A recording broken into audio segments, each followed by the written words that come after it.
Prime time local news, serving the Lakeland and Midwest regions. Good evening and thank you for joining us. As the City of Lloydminster starts to reopen outdoor amenities and Phase 3 of the reopen plan beginning next week, the city provided the weekly COVID-19 update to the media.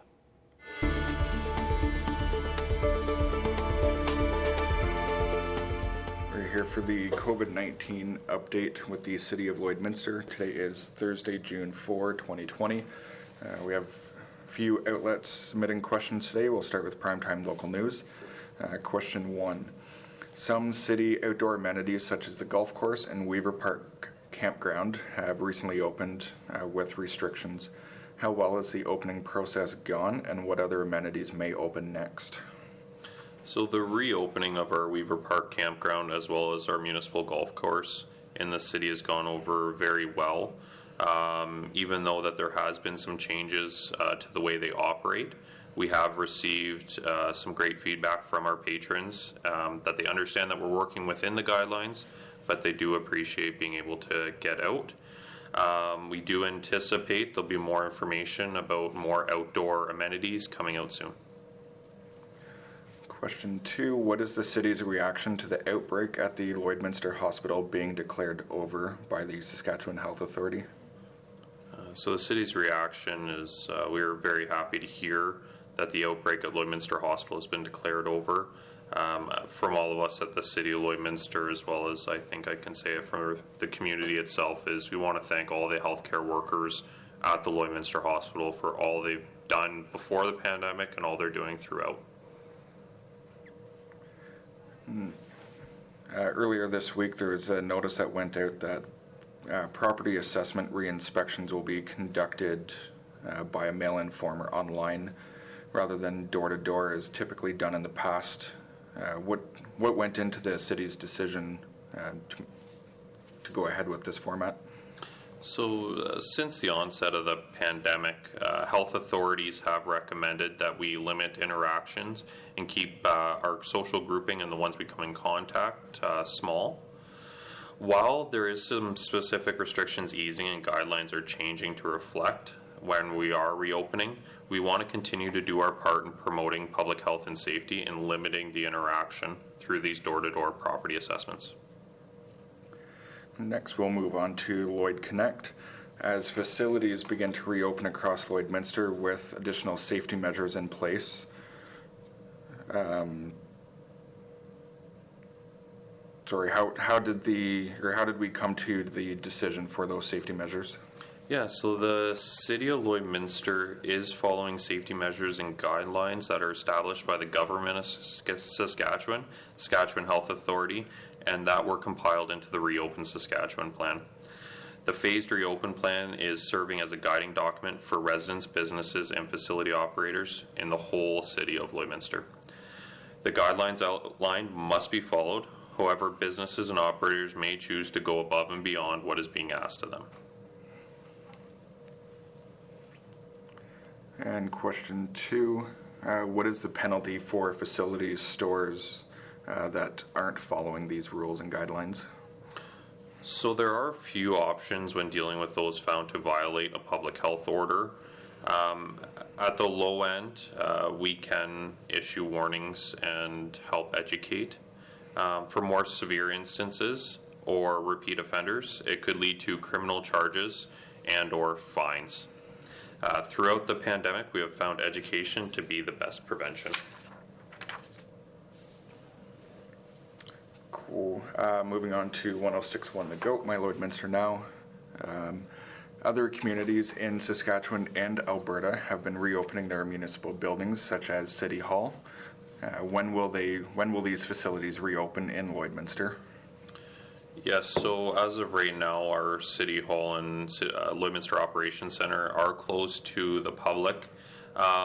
We don't have a hard timeline of when these will be open in the city, but it's important that we are working on that and how and when to safely open up our buildings.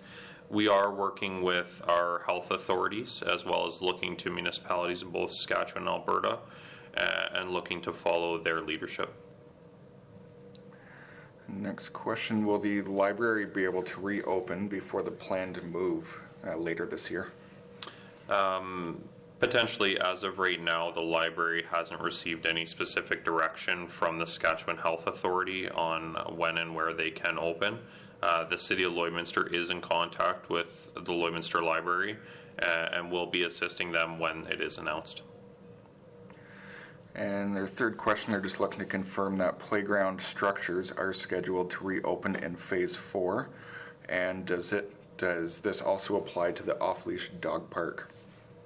Yes, so playground structures in municipal parks as well as in both of our school divisions playgrounds are scheduled and specifically mentioned in the Phase 4 of the Reopen Saskatchewan plan.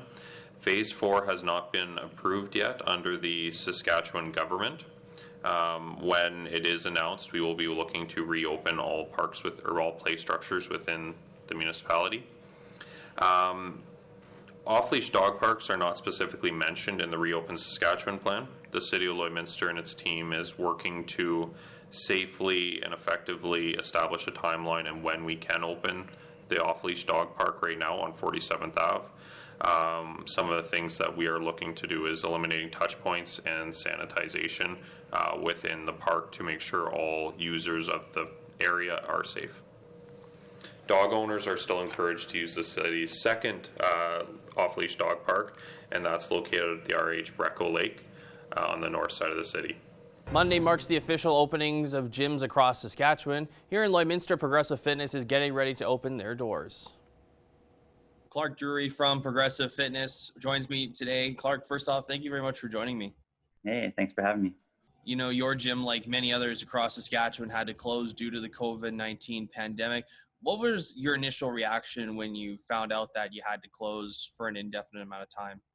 I mean, I was heartbroken initially. Like, it's just it's a tough thing for a business owner to handle, especially when you depend on all those athletes that come to your gym. And it was very, very disturbing for my family and myself, and just kind of shook our world, as well as everyone else's world, athletes included. So yeah, I was extremely heartbroken to see everyone not have a place to do their thing. So, you know, you mentioned your clients there. What was some of their reaction when you had to tell them that you were closing due to the pandemic? I think overall everyone was quite supportive. In my mind, I thought the opposite. I thought that people were just going to be like super pissed. But everyone was going through the same deal. So everyone was really supportive. I mean, a lot of people were going through different scenarios. So for example, like some people lost their jobs, or maybe their husbands or wives lost their jobs. So initially they had to cancel memberships, because we're always like, you know, memberships would be like the first on the chopping block for as far as like extra money to be saved. So they would cancel their membership. So, but like, again, like I said, on the most part, most people were really supportive, and, you know, I had to do some changing to try and maintain memberships as well, and to try and, you know, not make people happy, but just to kind of give people like a sense of, hey, like, even though we're closed, I still want to be able to help you as much as I can, whether it's, you know, lowering membership costs or, you know, pushing equipment out the door for some of our members. So yeah, or all our members, sorry. Was there a lot of demand for people wanting to rent equipment during this time? The first week there was a bit of a stall, just because I think everyone in Lloyd was just like shocked and not really sure where to go and what to do. And the second week is when we started, like, my wife and I started just kind of like reading and, like, you know, listening to the news a little bit more, and knowing that this is probably going to go for a little bit longer than we think or we thought. So then we had to kind of really switch gears and come up with a game plan as far as like putting out equipment and decreasing memberships and whatnot. And yeah, everyone jumped on it super. Like all our athletes, you know, they just like said, you know, I said to meet me at the gym, whatever, come. Obviously, like, we had to set times because I couldn't have everyone at the gym at one time. So we set times like 15, 20 minutes apart, where someone would come in and grab some gear, and I lent it all out. And so people were quite pleased with that. And yeah, like my gym was empty. Like there was like nothing left in it. So Now, with June 8th being the official day for gyms to reopen in Saskatchewan, what are some of the new social distancing measures that Progressive Fitness is taking? I guess like we're following the Saskatchewan regulations. So, I mean, as far as protocols, like we're still doing the social distancing thing. So, actually, just last night, a friend of mine, we were down at the gym, setting up, I guess the floor. We were taping off the floor because we had to set up zones for people to work out in. So, we have 8x8 or even some 10x10 squares where people are going to be doing their workouts in. We have like we talked about earlier, proper cleaning products in each square. Water fountain has to be closed. There's no change rooms open. We have one bathroom available for our athletes. They all have to come dressed and ready to work out because they can't change. We have lots of hand sanitizer. How do you say that word? Hand sanitizer. There we go. We're pretty equipped and I guess ready for start. And we can only have 10 people in the gym at a time. So it's going to be interesting. And I guess just lastly, is there going to be reduced hours for the gym at this point? Just with all of our coaches, we were all busy, family men and family women, and family first as well. So we have all my coaches have kids and we have kids, and so we had to do some switching around with some of our class times just to make life work. And I think this isn't going to be new for a lot of places. I think a lot of businesses are adjusting to the new normal, and I think we will have to kind of see how this goes for the summer, and hopefully all our athletes understand, and we have to do what we can. So, but yeah, we switched a few times. Well, Clark, I really appreciate your time joining me today, and it's great to see that you guys are on the right track to opening up on June 8th. So hopefully everyone comes out and supports you guys. So thank you.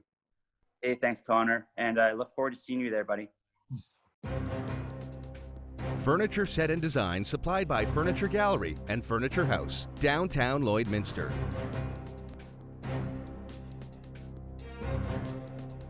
I'm joined here with Pam Rollheiser. Now, Pam, you are raising money for the Canadian Cancer Society, but you're doing it in a unique way. Can you explain what that is? I've created a fundraiser that's called Try One for Life. So what it is a triathlon, sort of a challenge, I guess, to try to get everyone involved with doing at least one part of the triathlon. And I myself am going to do a full triathlon with it. So.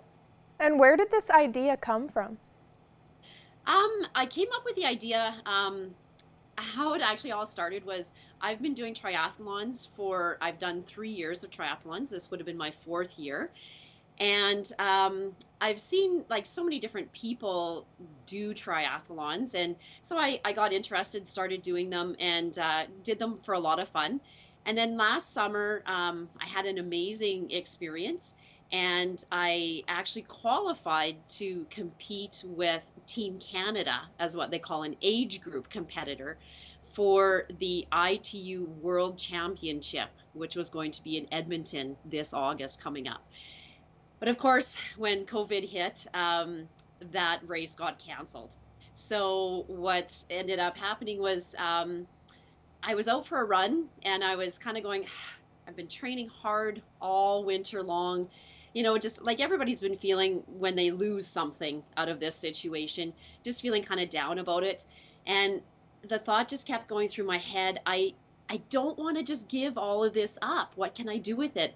And suddenly it just came to me, I want to help other people. So I came up with the idea of doing a fundraiser.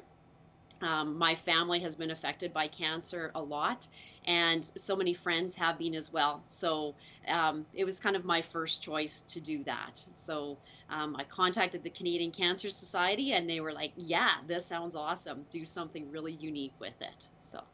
Now, on your fundraising page, you mentioned that there is a way that the donations translate into the triathlon. Can you explain how that works? Okay, so when people donate, you can go straight to my fundraising page with the Canadian Cancer Society. And when you make a donation, as I say, it goes straight to the Canadian Cancer Society. It's I'm not getting any of that. But what I'm doing is a challenge out, and the more money that's raised, the farther I'm going to go in my triathlon. So the goal is my initial goal is for $2,000, and I'm almost there already. And for that, I'm going to do what's called a sprint distance triathlon, and that one will be about a 15-minute swim, and then a 20-kilometer bike and a 5-kilometer run. And that's actually the distance that I would have been racing in the Worlds this year. It's called the sprint because it's the speed distance. So of course, everybody's going to go their fastest. For every 1,000 after that I raise, it's going to up how far I go.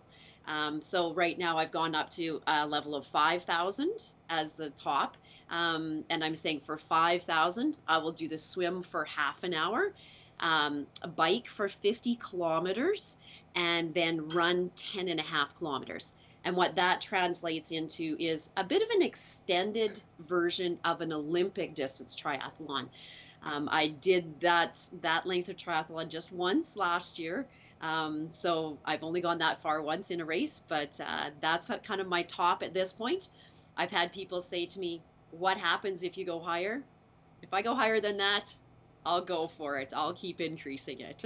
Now that is awesome. And when will this triathlon be? I've set the dates for June the 19th to the 21st.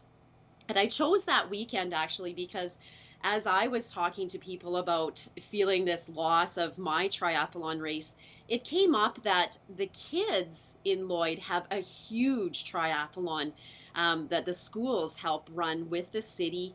And the ATB Financial. I'm actually wearing their t-shirt from last year that my kids got. I volunteer at it, but my kids competed in it. So I said, hey, I want your t-shirt for this. So I set the date for that weekend because June the 19th was the date that they were supposed to be doing their triathlon. So what I'd really like is to have people join me, and as I say, do at least one part of the triathlon. So maybe if you go out and run, doesn't matter to me how far you go, how fast you go, just go out and run or bike or come up with some way of doing the swim, which is kind of in the fun one for sure. But so that's the dates, is through the 19th to the 21st. I haven't set my definite date yet because I'm still trying to figure out exactly how far mine's going to be and exactly how my swim is going to look actually. If anyone is looking to donate, where can they go? The easiest way to do it, I have a Facebook page that does have a link on it. The Facebook page is called Try1, so TRI1, the number 1, for life, a fundraiser for the Canadian Cancer Society.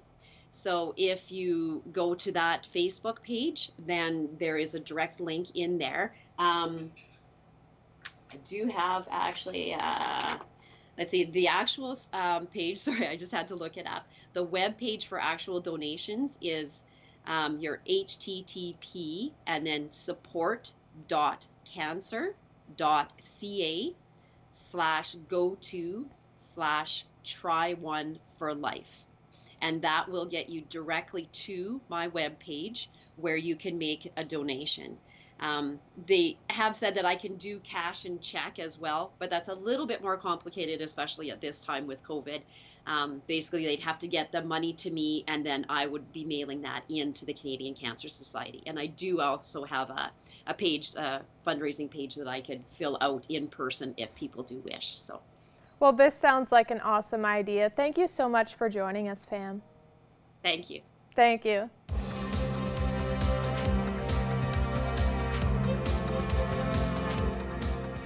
In the first edition of Around the AJHL, our Evan Kenny sat down with former Bobcats assistant captain Chance Adrian.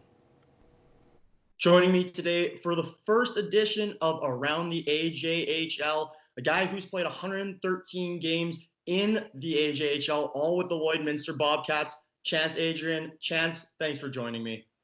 Yeah, no problem. Thanks for having me. Now, Chance, you just finished up your last season as you were a 20-year-old last year in the league. What's it like, this upcoming season not going to be playing hockey in the AJ?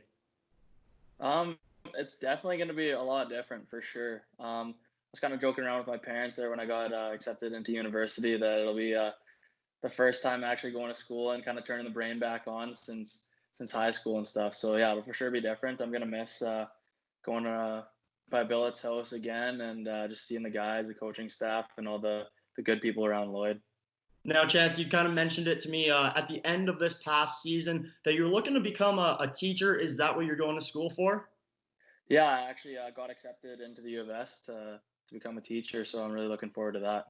Well, congratulations. First of all, that's exciting news for yourself. Looking at your time through the AJHL, do you have a best moment or most memorable type of thing? There's a lot of good ones. Obviously, it's a great league, and every night there's a good game. But for me, I think the biggest one that stands out is when we had the Brooks Bandits come in last year, and it was Parents' Weekend, and we had all the parents in the stands, and we ended up taking them down. So for a team like us to come together and beat the number one team ranked in the nation and to beat them in front of our parents was pretty cool for me. And you guys were able to beat another number one team later on in the season in the Sherwood Park Crusaders. Quite the year, getting those 2 wins specifically. Now, looking even further throughout your whole hockey career, do you maybe have a most proud moment, maybe an award or something you've won? For me, I like to be a team guy, and for me, I'd rather have our team do a lot better than we had. But something I'm really proud of is probably the humanitarian award. My parents have always told me that hockey is just a vehicle. It's going to take you places, and it'll show you a lot of life experiences. And for me, the humanitarian one's a big one because it shows that I'm not just a hockey player, and I like to go out into the community.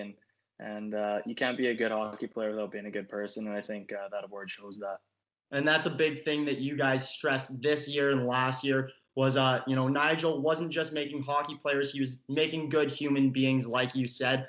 Is there maybe a couple things from hockey that you could take into the real world, some skills that you might have learned along the way? There's tons. Obviously, all the friendships. I'm sure in 15, 20 years, you're going to bump into a guy down the road and you guys will talk. And who knows, you might be a contractor or a salesman and you guys might cross paths that way. Or another one is just to make the most out of every day, I think. There's going to be days when you don't feel like doing it or it might be hard or it might be a tough day. But I think hockey and junior hockey definitely has showed me that no matter the day, just make the most out of every situation that you're being put in. No chance. You're a guy not from Lloydminster, but came here for the last 2 years. Moving in to Lloyd, I guess you had that experience formerly in the WHL, but coming to Lloyd with a team where, only 2 players were actually from the city. What was that like, just getting to bond with all those guys and all in similar shoes? It was awesome. And the 2 guys that we had from Lloyd were great guys. Ben and Javen, both unbelievable human beings, and I think it's good that we had them. But yeah, like you said, to meet all the other guys that are in similar shoes, and they're all great human beings and great guys. So for me, it was an easy step. And then finally, if you were going to say one thing to somebody who was looking to join the AJHL, what would that be? Oh, that's a tough one. I would say the biggest one is just compete. It's a league that has a lot of skill range and a lot of opportunity out there as long as you're willing to put in the work. So I'd say compete for sure. Well, Chance, I appreciate you taking this time. It's always a pleasure talking with you. Yeah, anytime. Thank you. Turning to agriculture news, insurance premiums are still high for beef producers across the prairies. Eric Bay has more of what aid Alberta producers can expect.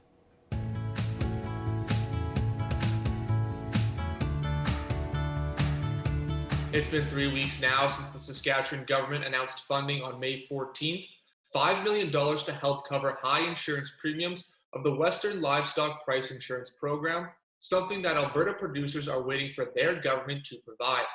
Alberta beef producers released a statement continuing to lobby for more financial aid as prices have reached 250% higher than years past. Cow-calf and backgrounding producers are growing increasingly impatient with the lack of response from the Government of Alberta to the ABP request for funding support to reduce premiums for Western Livestock Price Insurance Program, calf and feeder coverage. We haven't seen support for this proposal, even though the Agriculture and Forestry Minister acknowledged in the legislature that premiums are up 250% from last year, and that insurance is the best risk management tool for agricultural producers. The minister talks about changing the program, but producers need relief from the premium increases caused by COVID-19. When asked for comment, Alberta Minister of Agriculture Devin Dreeshen provided this statement, saying, "Over the past couple of weeks, we have seen a significant decrease in WLPIP premium costs, helping to make it a more affordable option. While premiums have not returned to pre-COVID levels, they are in decline." He also pointed to the $43 million Fed cattle set-aside program provided to Alberta producers, but ABP has voiced concerns on that program as well. On the Fed cattle set-aside program, despite the strong recommendations from industry organizations for a bid program to be implemented in July, the Alberta government has decided to make initial payments that could spend up to 30% of the funding before implementing the bid program. We do not know how the government will establish eligibility for the initial payment, and we are concerned that they will not be allocated fairly or effectively. Producers need to get in touch with our government and let them know that we need to hear from them now. ABP Chair Kelly Smith-Fraser says the time for waiting is over and now action needs to be taken.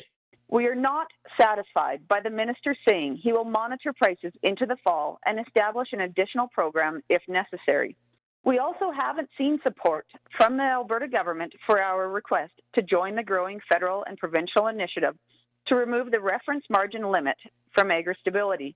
Removal of the reference margin limit would make AgriStability much more responsive to the needs of cow-calf producers and would encourage greater participation in the program. Premium costs have gone from around $3 a calf last year to around $40 a calf this year. Eric Bay, Primetime Local News.